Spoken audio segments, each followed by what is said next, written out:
आरो बुजियाखैबा नोंसोरबो बुजिनो नाजा मानोना जोङो मानसिसो सनाजों ओंखाम जानाय सिमां जोंहा मालाबाबो गैफेरा जोंनि थैनि गाबा रोखोमसेयानो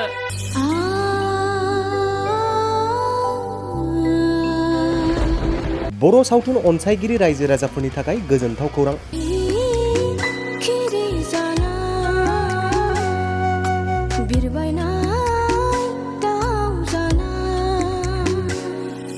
बंसिजरा केन्द्र क्लाबनि बानजायनायाव सानथामनि हाबाफारिजों बर' सावथुन दिन्थिफुंनो थियारि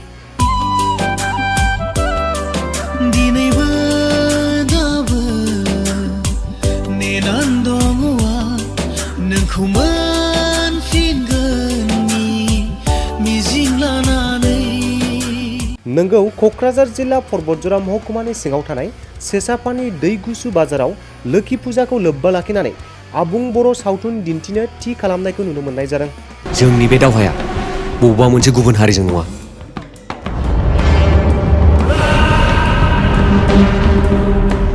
जोंनि बे दावहाया जोंनि थागिबि हायाव मोननांगौ मोनथायनि थाखायसो। मख'नो गोनांदि फैगौ 28 अक्ट'बरनिफ्राय बर'नि आबुं सावथुन जेरै दाउखा बिदै आरो थैनि गाब आरो मोसा सावथुनफोरखौ दिन्थिनो साखाफारा जाबाय।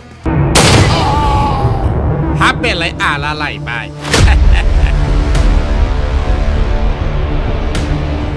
बंसिजरा केन्द्र क्लाबनि बानजायनायाव सेसापानि दै गुसु बाजारनि लोखि फुजायाव बर'नि मुंदांखा सावथुनफोरखौ दिन्थिफुंगोन। सावथुन दिन्थिफुंनाय थावनिया जाबाय सेसापानि दै गुसु बाजारनि लोखि मन्दिरनि साखाथियाव। मा जारें जारें नुजोबखो फंबाय दाख्लि माथो बिदि नङामोन। मख'नो गोनांदि गिबि सान एबा 28 अक्ट'बराव आर'नाइ बर' फिल्म प्रडाक्शननि बेनाराव दिहुनजानाय दाउखा बिदै आबुं बर' सावथुनखौ दिन्थिफुंगोन। बेनि उनाव नैथि सान एबा 29 अक्ट'बर सानखालि आर'नाइ फिल्म प्रडाक्शननि बेनाराव ओंखारनाय थैनि गाब आबुं बर' सावथुनखौ दिन्थिफुंनाय जागोन आरो जोबथा सान 30 अक्ट'बर सानखालि अर्गें मशन पिक्चारनि बेनाराव ओंखारनाय मोसा बर' आबुं सावथुनखौ दिन्थिफुंनाय जागोन। बेखायनो सावथुन नायनो मोजां मोनग्रा गोसो गुदुं साफ्रोमबो परबतजरा ओनसोलनि बर' रायजो राजाफोरा मख'नाय सानखालि लैहोर लैहोर फैनानै नायफैनानै मेहेरगोनां खालामफैनो थाखाय बंसिजरा केन्द्र क्लाबा बयखौबो गुरै खावलायहरदों। लोगोसे बिथांमोना ओरैबायदि फोरमायबावोदि रायजोफोरनि सुबिदानि थाखाय टिकेटनि बेसेनखौ 80 रांल' लानाय जादों होननानै फोरमायबावो आरो सावथुनखौ मोनानि 7:30 रिंगा सम जानाय लोगो लोगो दिन्थिफुंनाय जागोन होननानै फोरमायबावो। जय मालिका बिबार बारिनि गेवलां बिबारनो आंनि गोरबोनि आमाय थखलनो नों लेखा फरायनायथ' फरायनाय आफा लेखा गोरों